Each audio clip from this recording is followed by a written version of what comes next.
veče. Večeras ćemo obaviti jednu šetnju i vidjeti kakve su cijene goriva na 3 benzinske crpke u Vitezu.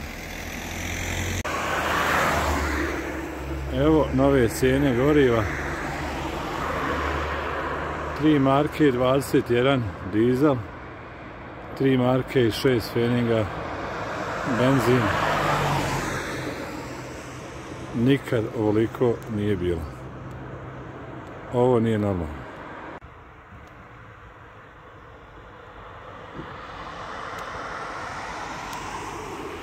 Cijene goriva na ovoj benzinskoj su 2 marke 86 i dizel i benzin,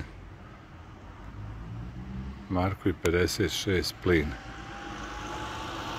I još da vidimo na INI. Na INI je benzin 2 marke, u stvari nema cijene benzina, dizela nema, a benzin je 2 marke 76. Dizel vjerovatno će biti skuplji, jučer je bio 2 marke i 66. Znači stiže promjena cijena.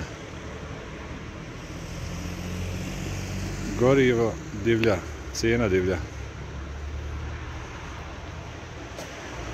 Možda se uz ovakve cijene poželjeti laku noć.